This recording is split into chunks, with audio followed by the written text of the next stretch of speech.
আসসালামু আলাইকুম। কেমন আছেন সবাই? আপনারা দেখছেন আমার হাতে একটা বাজরিগরের বাচ্চা।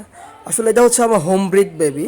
আসলে নিজের ঘরের বাচ্চা আদর করতে বা হাতে নিতে একটা অন্যরকম ফিলিংস ভাল লাগে।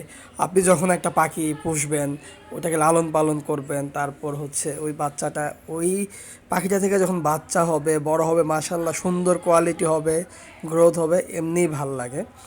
মাশাল্লাহ এটা হচ্ছে আমার লুটিনো ও আর হচ্ছে গ্রিন রিসিসিভ পাইডের বেবি। ওদের তিনটা বেবি আছে, এটা বড় বেবিটা। তো আমি ভাবছিলাম কি যে ট্যাম করাবো, কিন্তু অ্যাকচুয়ালি আমার ওই রকম সময় না থাকার কারণে এটাও মাশাল্লাহ অনেক সুন্দর কালার হয়ে আসতেছে। তো দেখি বেবিগুলা কতটুকু বড় করতে পারি আর কি করা যায়। আসলে একটা পর্যায়ে যখন বেশি হয়ে যাবে আমার তো এগুলো কিছু কমাইতে হবে। আর কতদিন রাখতে পারি দেখি। তো এই আর কি। আহ, দেখেন বাচ্চাটা কি সুন্দর, অল্পতে খুব ফ্রেন্ডলি। আমাদের হাতে আমাদের হাতে আছে, তারপর হচ্ছে আমার বাবুর হাতে যাচ্ছে। তো মোটামুটি ওকে চাইলে আমরা ট্যাম করাইতে পারতাম খুব সহজেই। যদিও থাক, ওর মা বাবার কাছে থাকুক, মাঝে মাঝে বের করে ওর সাথে আমরা একটু আদর করে আবার রেখে দিব, এই আর কি।